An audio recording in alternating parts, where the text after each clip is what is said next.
That's what you see now.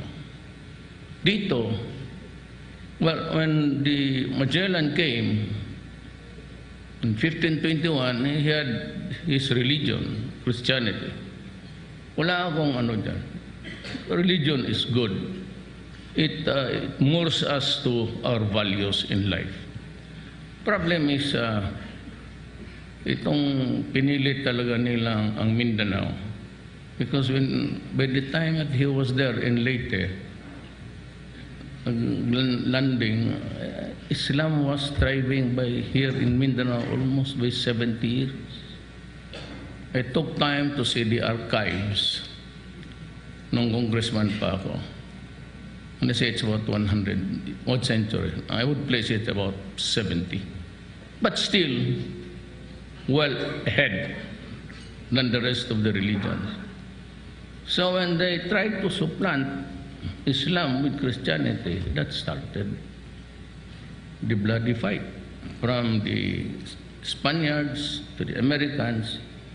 And now, because we are perceived to be the successors of these two imperialists who came here to my country and maybe lived of the fat of the land. So yan ang problema. We have to understand that in the proper perspective so that we will know ano ba talaga ang problema dito. Ngayon, it has been reduced to something like there's a country already, there's a functioning government. It would do well for us really to consider federalism. But not the type because of the scattered archipelago. You have to have a president, a strong president. So those who are thinking itong mga taga-Maynila about martial law, lengthening your stay, it's bullshit. You know, if you'll ask me, frankly, are you exceedingly happy, or am I exceedingly happy, pleased, or being the President of the Philippines? I will answer you this one thing. I do not need the position at this time of my life. Hindi ko na kailangan ito. Kaya yung martial law, mas bright ako sa kanila. You know, this martial law thing was really, the martial law provisions really to defend the country. Sinira sa core constitution because of the hangover nila sa martial law. Here is a martial law provision which is that the president can declare martial law in case of invasion, insurrection, blah, blah, blah. But after 60 days, I have to go to Congress. See? To ask for an extension if I cannot complete or whatever is there to finish.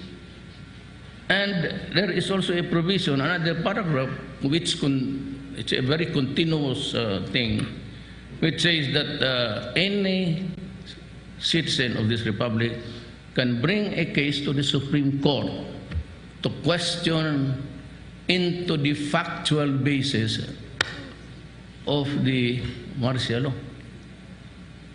Ang problema nito, if si Art Milan would go to the Supreme Court to question me if there is really a need for martial law, at ang Congress naman says that there is reason to believe, at ito namang plain citizen, tapos tignan ng Supreme Court, ano sabihin ng Supreme Court, no, kulang. It's not sufficient to declare the martial law. So here is Congress and here is the Supreme Court drawn into a stalemate just to have the safety nets of an abusive despot, a dictator. Saan ka pupunta ngayon dyan? So if the Supreme Court decides otherwise, And here is Congress. What will I do now? There's no more control. Anak ka lang. Sabihin ko, the three great branches of government, two are against one another. So ako yung presidente will decide. So you give now to me the carta blanca to really decide what I intend to do. O di sabihin ko, okay, martial law forever. Tapos na. Sabihin ng Congress, yan may rason eh. Sabihin naman ng Supreme Court, kulang yan. It's not sufficient.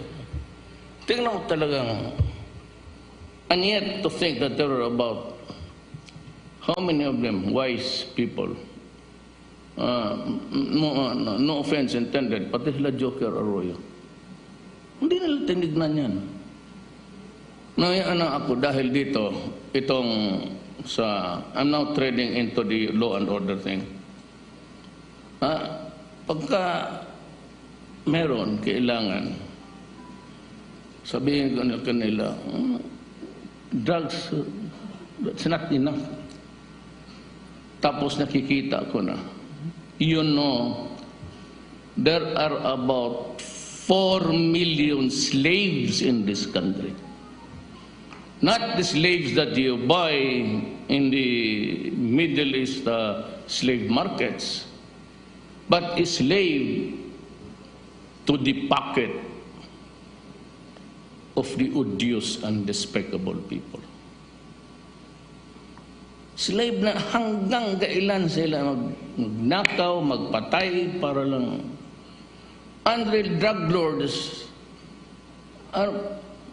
they have a chateau in whatever, mayroon sila sa Switzerland.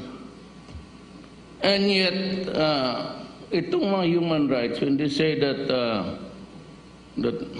another idiot said that I cannot, tanungin mo muna, bakit sila namatay? Ask what is the reason for this strike.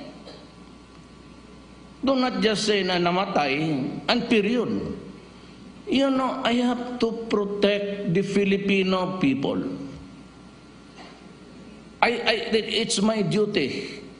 And I tell you now, if I have to declare martial law, I will declare it. Not about invasion, insurrection, not about danger.